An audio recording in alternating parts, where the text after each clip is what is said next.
स्वागत है आपका विनोद शर्मा जी नई परख के मंच पर एक बार फिर। राजनीति का माहौल बहुत गर्म है और भाजपा चाहती है कि इसको ठंडा करके खाया जाए।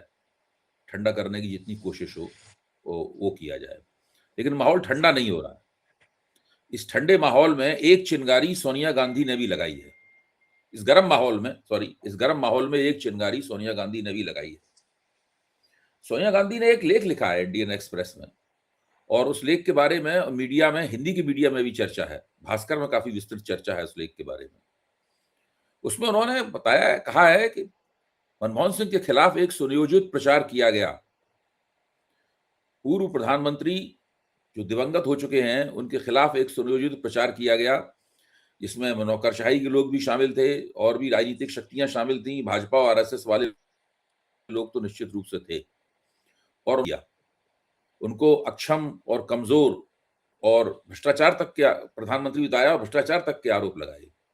सोनिया गांधी ने अपने लेख में तुलना की है कि मनमोहन सिंह किस तरीके से काम करते थे, कितने प्रभावशाली तरीके से, शिष्ट तरीके से काम करते थे, और उसके मुकाबले जब वो मोदी सरकार को रख के देखती हैं तो वो पाती हैं कि यहाँ तो बिल्कुल मामला उल्टा है। सरकार में भ्रष्टाचार के भी इल्जाम है, अक्षमता की भी स्थिति है, और इस वक्त सरकार अपने सबसे बदनाम और सबसे कमजोर मुकाम पर खड़ी खड़ी हुई है।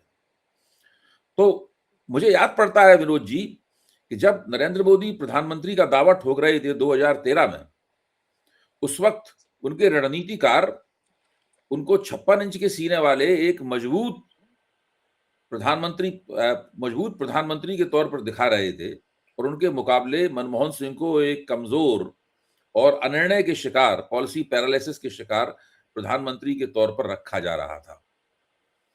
उस वक्त जो कुछ घटनाएं हुई थी, उन घटनाओं का भी इस नैरेटिव को गढ़ने में इस्तेमाल किया गया। लेकिन अब धीरे धीरे वक्त पूरी तरीके से बदल चुका है, और घड़ी की सुई पूरी घूमती हुई जहां पहुंच गई है, वहां पर मनमोहन सिंह को जो बताया गया था, मनमोहन सिंह कुछ दिख रहे हैं, और नरेंद्र मोदी के लिए जो दावे किए गए थे, नरेंद्र मोदी कुछ और दिख रहे हैं। तो मैं अब गेंद आपके पाले में फेंकता हूं, क्योंकि ये एक बहुत महत्वपूर्ण विषय है कि किस तरीके से किसी नेता की छवि खराब की जाती है, और एक ऐसा नेता जो अंततः अयोग्य और अक्षम साबित होता है, उसको फरिश्ता और फरिश्ते की तरह, एक मजबूत नेता की तरह पेश किया जाता है। विरोध जी। देखिए, ऐसा है कि जो महल बनाया था ना, जो किले बांधे थे, वो झूठ की बिना पे बांधे गए थे। और उस वक्त कांग्रेस पार्टी बीजेपी द्वारा थोपे गए झूठों के तले दबती गई, और उसने रेजिस्ट नहीं किया, औंधे मुंह पड़ी रही। देखिए, अगर मैं आपको याद करवाऊं कि 2017 एक मिनट में शुरू में बीच में आपने बात ऐसी कह दी, से भूल जाऊंगा सवाल। आखिरकार कांग्रेस ने ऐसा रवैया क्यों अपनाया, वो क्यों पड़ी रही औंधे मुंह? इस पे भी आगे चल के आप चर्चा कीजिए अपनी इसी वार्ता में। नहीं करेंगे, लेकिन मैं आपको ये बताना चाहता हूं कि किस तरह से झूठ का आडंबर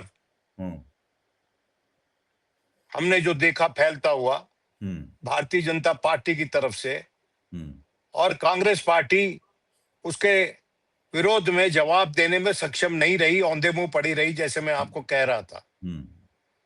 अब आपको मैं मिसाल देता हूं कि ये शुरू हो गया था 2012 से, जब माननीय प्रधानमंत्री जो हमारे आज के हैं, उनका लगभग तय हो गया था कि भाई ये प्रधानमंत्री पद के उम्मीदवार हो सकते हैं।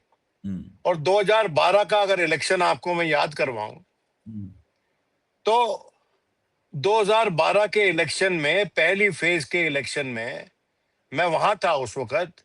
एक प्रेस कॉन्फ्रेंस की भारतीय जनता पार्टी की एक नेता ने, जो कि आज के दिन एक बड़े पद पे आसीन है मोदी जी की सरकार में, और उन्होंने कहा कि जो पाकिस्तान का इंटीरियर मिनिस्टर रहमान मलिक आया हुआ है इंडिया,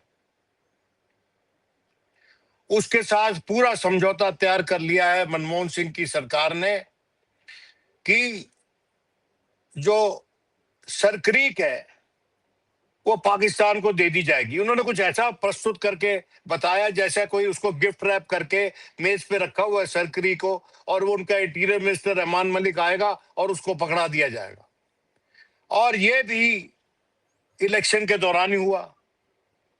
वहां असेंबली के इलेक्शन चल रहे के कैंपेन चल रहा था और उस दौरान ये उन्होंने प्रेस कॉन्फ्रेंस की जिसमें मैं प्रेजेंट था, और उसके बाद माननीय प्रधानमंत्री ने एक पब्लिक रैली में इसका उद्घाटन किया। रहस्य खोला उन्होंने, वो झूठ था। उसी तरह से 2017 के इलेक्शन में गुजरात के, और माननीय स्वयं प्रधानमंत्री हमारे जो थे वो उस वक्त प्रधानमंत्री बन चुके थे, तो उन्होंने ये आरोप लगाया, और वो भी इलेक्शन के दौरान ही गुजरात के, और पालनपुर में उन्होंने एक रैली में ये कहा कि कांग्रेस के वरिष्ठ नेता खुर्शीद कसूरी को, जो कि आया हुआ था इंडिया में, farmer external affairs minister of Pakistan, और पाकिस्तान के हाई कमिश्नर, उनके साथ डिनर किया मणिशंकर अय्यर के घर में, और वहां पर चर्चा हुई कि किस तरह से हमको गुजरात के इलेक्शन में हराना है।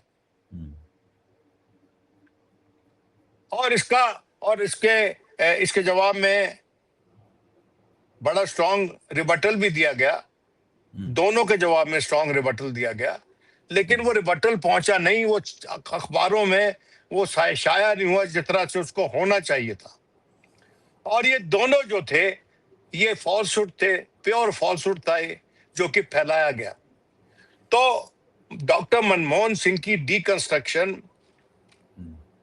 काफी समय से कोशिश कर रही थी भारतीय जनता पार्टी। प्रधानमंत्री जो वो बने उसके बाद से तुरंत उन्होंने कोशिश शुरू कर दी, क्योंकि वो सरकार मिली जुली सरकार थी, अभय जी, यूपीए सरकार थी, और उसमें उन्होंने इंगित किए 2-3 लोग कि जो कि वीक लिंक्स हैं, उस चेन में वीक लिंक्स थे।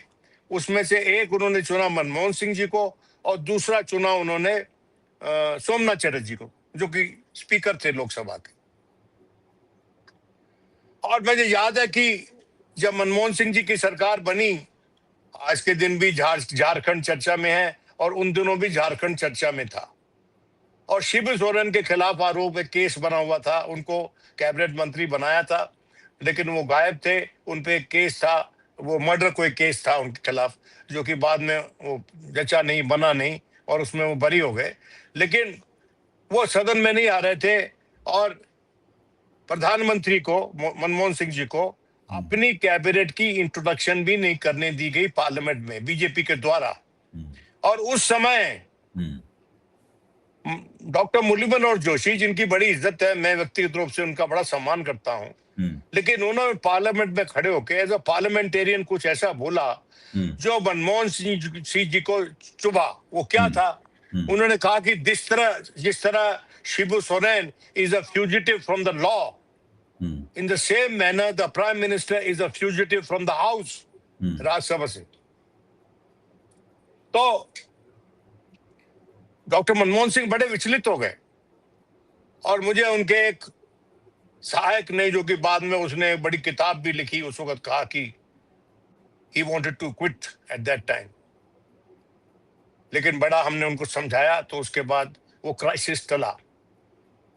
तो इन्होंने शुरू से माननीय मनमोहन सिंह जी को, जो कि बहुत ही सभ्य, बड़े जेंटल आदमी थे, बहुत पढ़े लिखे आदमी थे, मतलब इतना अपना इल्म इतना लाइटली अपने कंधों पे कैरी करना बड़ा आसान नहीं होता, लेकिन डॉक्टर साहब वो करते थे, और ईमानदार आदमी थे। उनपे ये जो कोल ब्लॉक का जो अभी एलोकेशन का जो उसमें उनको क्लीन चिट मिला है सुप्रीम कोर्ट से, और जो कि एक इंस्पिरेशन है, ट्रिगर है सोनिया गांधी जी के लेख के पीछे, तो वो आदमी बेईमान नहीं था, उसकी तमाम दुनिया में बड़ी इज्जत थी। और इन्होंने जो लगातार आरोप प्रत्यारोप लगाकर उसको उसके दामन पे दागों से भर दिया उसका दामन। और वो व्यक्ति जो था, उसके बारे में कहा जाता था कि वो तो डमी प्राइम मिनिस्टर है। प्रधानमंत्री ने पार्लियामेंट में खड़े होकर कहा, अरे ये तो छाता पहन के नहाते हैं, और सोनिया गांधी जी ने भी लिखा उसके बारे में कि इन पे कोई दाग नहीं लगता, सोचते कि इन पे कुछ असर नहीं होगा। देखिए डॉक्टर मनमोहन सिंह, मुझे व्यक्तिगत जानकारी है, हम दोनों एक्टिव रिपोर्टर हुआ करते थे, कि जब चर्चा हो रही थी अटल जी के टाइम में कि नया राष्ट्रपति बनाना है, और शुरू में कृष्णकांत जी का नाम आया था, जो कि उन्होंने कैंसिल कर दिया था बीजेपी वालों ने, क्योंकि कृष्णकांत जी जब वाइस प्रेसिडेंट थे तो उन्होंने मिस्टर कामत को प्रसार भारती का चेयरमैन बनाने से मना कर दिया था। वो जब वाइस प्रेसिडेंट के पास वो अधिकार होता है, तो लोगों ने कहा कि आप राष्ट्रपति बनाना चाहते हैं तो आपकी बात, उन्होंने आपके कहने पे प्रसार भारती का चेयरमैन भी नहीं बनाया। तो उसके बाद पीसी अलेक्जेंडर का नाम फ्लोट किया गया, प्रमोद महाजन बड़े एक्टिव थे उन दिनों, और उसके बाद अंतोतोगत्वा ये क्या कहते हैं, मिस्टर एपीजे अब्दुल कलाम का नाम आया, जिसमें चंद्रबाबू नायडू और अमर सिंह, जो कि उसको समाजवादी पार्टी में थे, उनका समर्थन भी उनको मिल गया। लेकिन एक मीटिंग में जिसमें कि कांग्रेस जो इंक्लाइन थी कि भाई हमको अब्दुल कलाम को सपोर्ट करना चाहिए, उस मीटिंग में थोड़ी तल्खी हो गई, ज्यादा तल्खी मतलब उतनी तल्खी हुई जितनी की कोई कर सकता है, शरीफ आदमी कर सकता है। और वो तल्खी हुई हरि सुरजीत जी से, हरि कृष्ण सिंह सुरजीत जी के साथ तल्खी हो गई, और हमको वो खबर मिल गई। तो हमने फोन मिलाना शुरू किया और हमने कहा कि भाई ये क्या हुआ, क्या बातचीत हुई। तो मैंने जयपाल रेड्डी को फोन किया, और जयपाल रेड्डी स्पोक्समैन हुआ करते थे। तो he says, Vinod, I am not aware of it, but I will revert to you, I will get back to you on this. और करीबन 10-15 मिनट के बाद उनका फोन आया और उन्होंने कहा कि yes there were some disagreements, उसको आप कोई फेस ऑफ नहीं बना के पेश कर सकते हो, फेस ऑफ नहीं था, डिसएग्रीमेंट थे। और उसमें उस डिसएग्रीमेंट के चलते क्योंकि उनका अपना कैंडिडेट था लेफ्ट वालों का, वो जो पहले कमांडर थे, वो सुभाष बोस की सेना में हुआ करती थी, उनका कैंडिडेट था उनका। तो कांग्रेस उसके फेवर में नहीं थी, वो अपोज नहीं करना चाहती थी कलाम साहब को। तो जयपाल ने मुझे कहा कि Vinod, your story is broadly right, but there's a request I want to convey to you from the Congress president. मैं कहा, what is the respect? She says that if he agrees, if Vinod accepts it, because Dr. Saab is very sensitive, and he's not that kind of a man. So, and there hasn't been any major showdown. There has been disagreement. So, if it gets published, he'd be very hurt. तो उसने मुझे कहा कि if you could, Vinod, just not play it up. So I said, sir, I have to report, but I'll be cautious, that's all.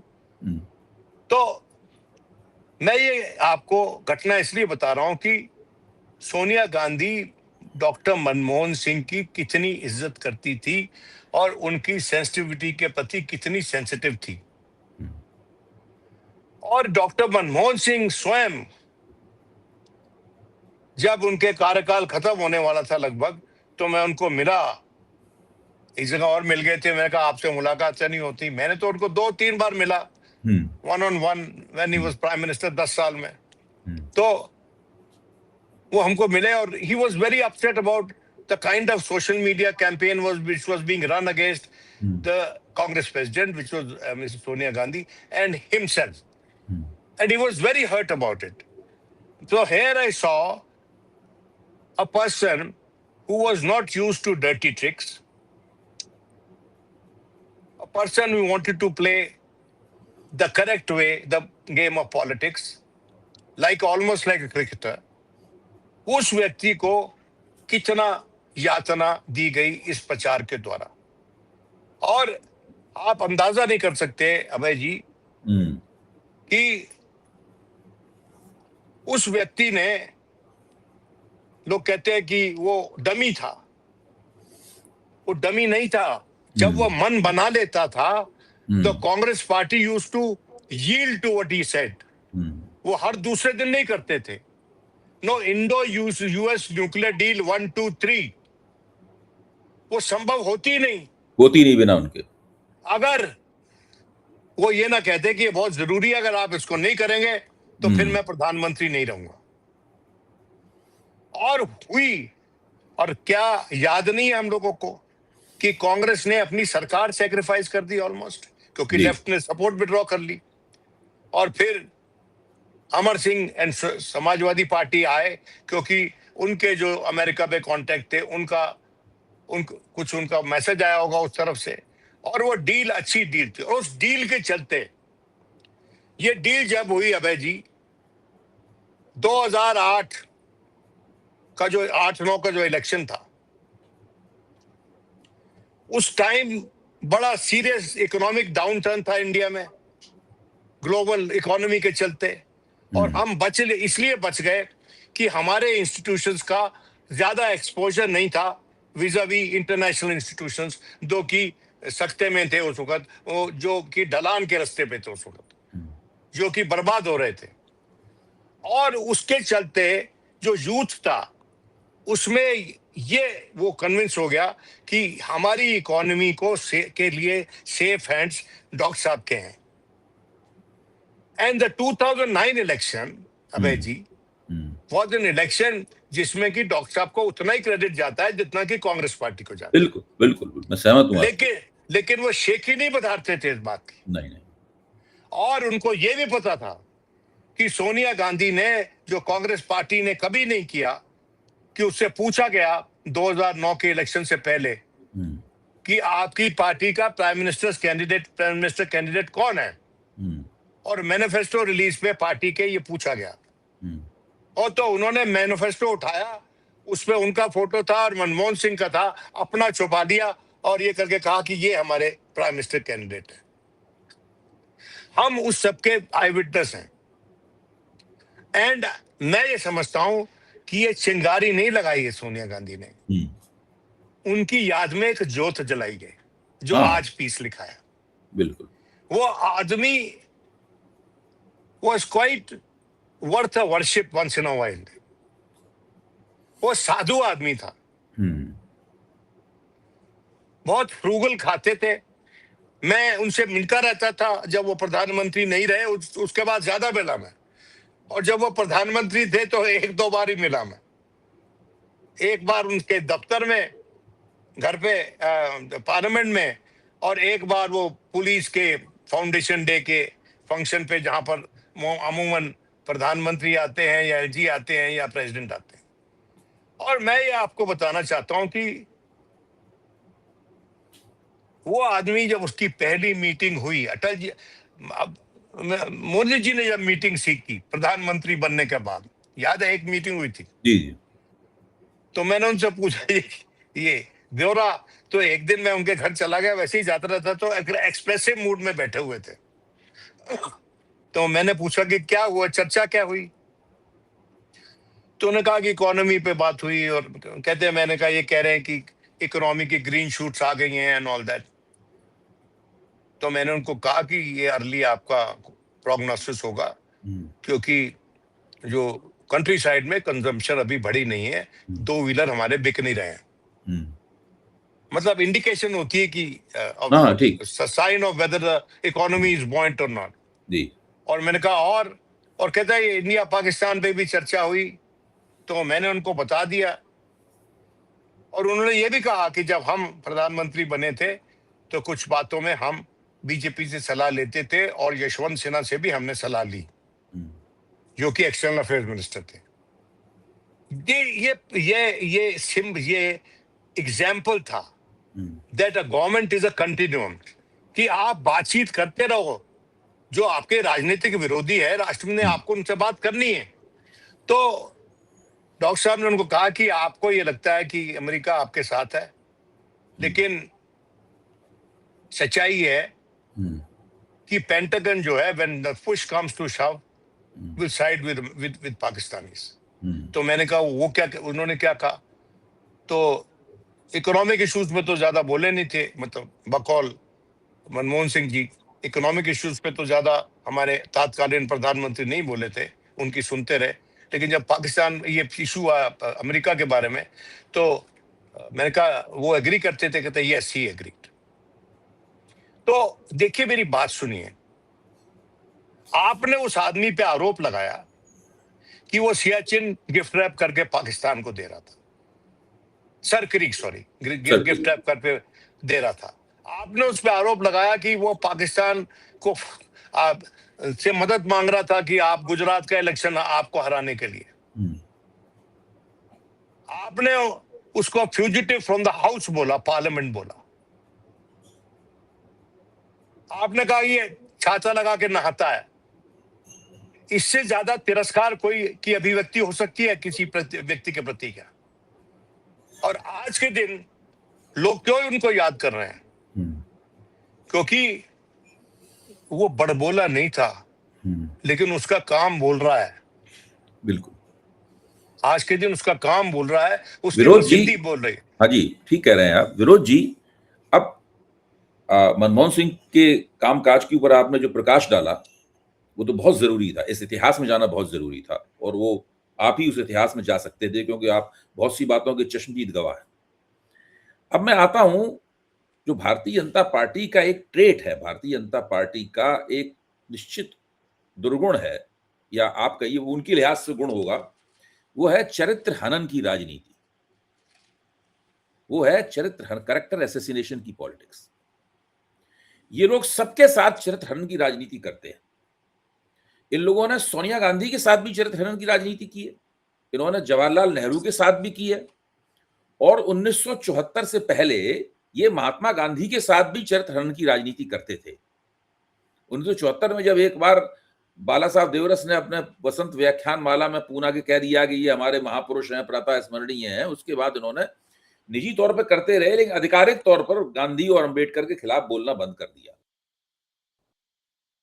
राजनीति करते थे। कांशीराम भी चरित्र, कांशीराम जब उभर रहे थे तब इन्होंने कहा था ये सीआईए के एजेंट है, इन लोगों ने कहा था। इन्होंने किसी को नहीं छोड़ा, इन्होंने हमेशा हर एक, नेहरू के खिलाफ, इंदिरा गांधी के खिलाफ छिछले किस्म के गंदे आरोप लगाए, सबके खिलाफ यही करते हैं ये लोग। और मनमोहन सिंह के खिलाफ जो किया उसका तो अभी आपने ब्यौरा बता दिया। मैं तो कहता हूं मनमोहन सिंह के खिलाफ तो इन लोगों ने कम किया, लेकिन नेहरू के खिलाफ, इंदिरा गांधी के खिलाफ, गांधी जी के खिलाफ इतनी ज्यादा गंदी गंदी बातें इन लोगों ने कही है जिसकी कोई सीमा नहीं है। और ऐसे चरित्र हनन करने वाले इस देश के ऊपर इस वक्त हुकूमत कर रहे हैं और सबको छत पर खड़े होकर उपदेश दे रहे हैं। आप देखिए जुर्रत तो बात ये, देखिए। हाँ, देखिए बात यह है कि हमारे नेतागण वक्त से नहीं डरते। वक्त से डरना चाहिए उनको। बिल्कुल, हमने बचपन में फिल्म देखी थी वक्त, था और बलराज साहनी हमारे फेवरेट कलाकार हुआ करते थे। हमारे भी। और जिस तरह से उनकी दुनिया अस्त व्यस्त हो गई और पूरी फिल्म उसी पे बनी। देखिए, there are two kinds of, कई तरह से आदमी अपने विरोधी को खत्म कर सकता है, डैमेज कर सकता है, डिस्ट्रॉय कर सकता है। कुछ केसेस में इंड्यूसमेंट होती है, कुछ केसेस में धमकी होती है, कुछ केसेस में कैरेक्टर असैसिनेशन होती है। जो आप कह रहे हैं वो कैरेक्टर असैसिनेशन है। और कुछ केसेस में, मे आई डेयर से, असैसिनेशन होती है। दुनिया में हमने होते हुए देखा है। Politics is a cruel game, ruthless game. लेकिन हमारे देश में राजनीति कभी इतनी रूथलेस नहीं थी। मैं कल परसों ही एक वीडियो देख रहा था पुराना, 1996 का, जब हाई कोर्ट ने, इलाहाबाद हाई कोर्ट में, उसमें एक जज, 3 जज बेंच थी शायद, उसमें एक जज साहब मार्कंडे काटजू भी थे, जो आजकल बड़ा तबसरा करते रहते हैं। तो उन्होंने वो जज में उसके जजमेंट आई इलाहाबाद हाई कोर्ट की, जिसने कि जो प्रेसिडेंट रूल लागू हुआ था यूपी में, उसको अनकॉन्स्टिट्यूशनल डिक्लेयर कर दिया। उस पर बहस हो रही थी और अटल जी खड़े हो कह रहे थे, अध्यक्ष जी, मतलब स्पीकर जी, मैं आपसे ये चाहता हूं कि आप इनको ताकीद करें, इंद्रजीत गुप्ता सामने बैठे हुए थे, वो होम मिनिस्टर थे उन दिनों, कि आधे घंटे में सरकार अपनी स्टेटमेंट दे ताकि सदन को पता चले कि सरकार का इस जजमेंट पे क्या रवैया है। ये था। आज के दिन क्या हो रहा है? आज के दिन अभय जी हो रहा है कि माननीय गृह मंत्री आएंगे सदन में और स्टेटमेंट देंगे और सबको चुपचाप सुननी पड़ेगी। देखिए, when a political party in power wants to convert parliament into a convention center where the VIP comes, gives the statements and leaves after a round of clapping. This is their understanding of parliamentary democracy. और इसीलिए आज के दिन मैं समझता हूं जो ruling party वो पशेमान है, परेशान है, और उसके अंदर कई लोग ऐसे हैं जो ये मानते हैं और समझते हैं कि जो हो रहा है वो सही नहीं है, लेकिन उनमें से किसी में खड़े होकर ये कहने की हिम्मत नहीं है। तो ना सिर्फ आपने अपने विरोधियों को डराया है, आपने अपने समर्थकों को भी डरा रखा है जी। और मैं समझता हूं कि ये लोकतंत्र के लिए अच्छा नहीं है, क्योंकि भारतीय जनता पार्टी अपने जमाने में मीडिया की प्रिय पार्टी होती थी क्योंकि वो विरोधी पार्टी थी। और मुझे याद है कि इनके स्पोक्समैन होते थे बड़े मधुर स्वभाव के, जगदीश माथुर जी। और हम उनके पास जाके घंटों बैठते थे और वो इतने प्यार भाव से, इतने प्रेम भाव से हमको समझाते थे अपना पॉइंट ऑफ व्यू। हम उनके पॉइंट ऑफ व्यू से हमेशा एग्री नहीं करते थे और हम सवाल भी पूछते थे और उनका बड़े इत्मीनान से वो जवाब देते थे। और कभी कभी हमें 2 रोटी, 1 सब्जी और 1 दाल के साथ दाल में 1 चम्मच देसी घी डाला होता था, वो उनके बंगले पे हम खा लेते थे। शास्त्री भवन के सामने उनका बंगला हुआ करता था, वो शास्त्री भवन जो अब तोड़ दिया गया है।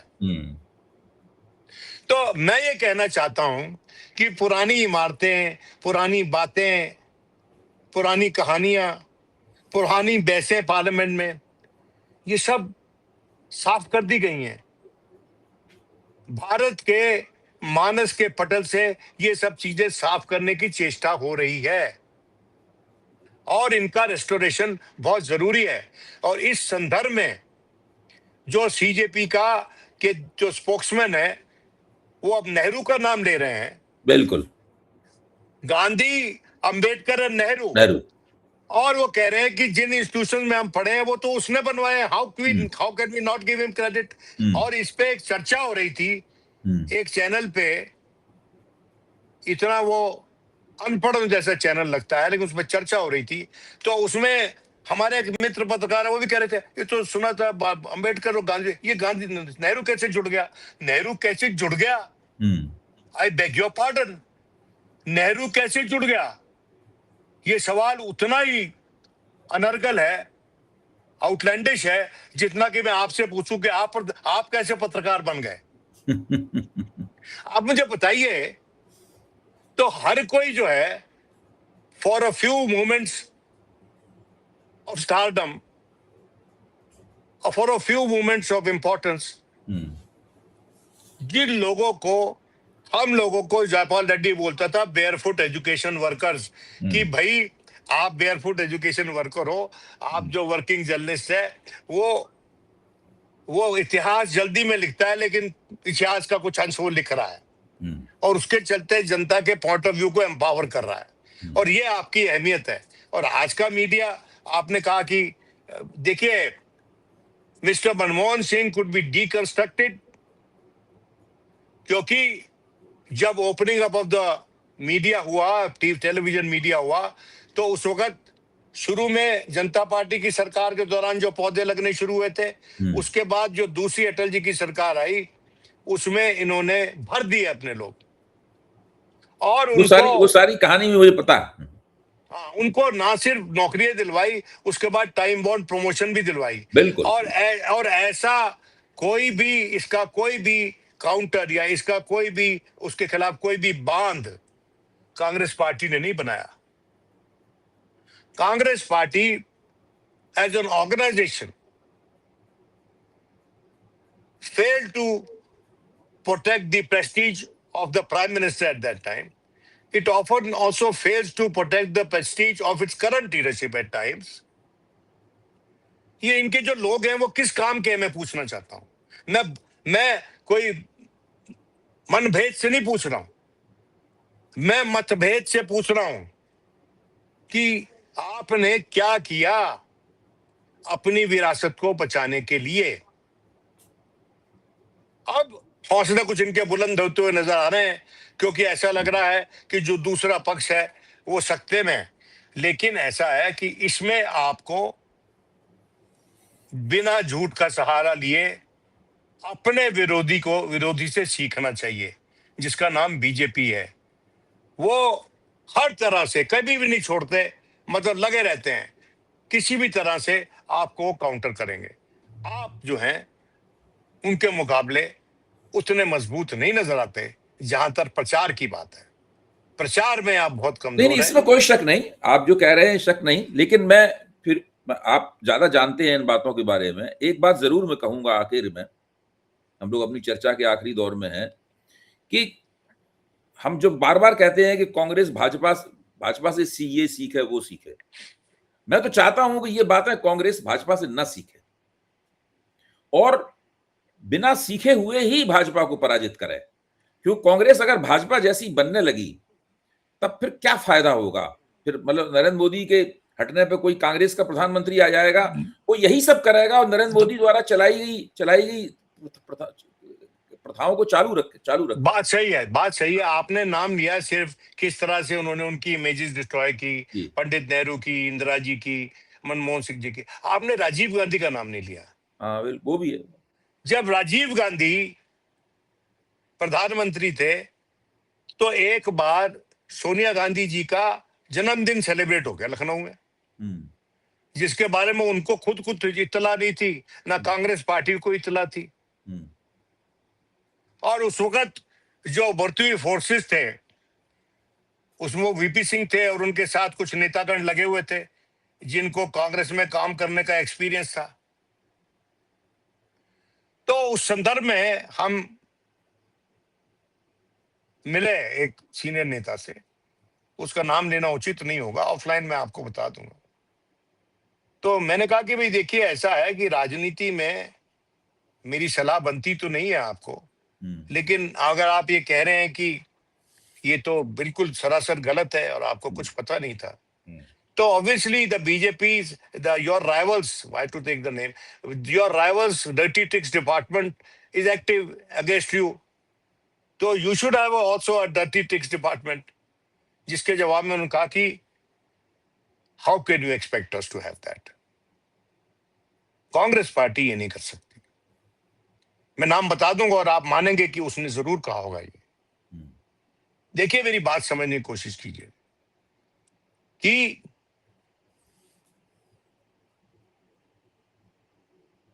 जब जयपाल रेड्डी ने रिजाइन कर दिया पेट्रोलियम मिनिस्ट्री से, किन कारणों से किया जग जाहिर है, और मोदी साहब शायद उसके बाद आए.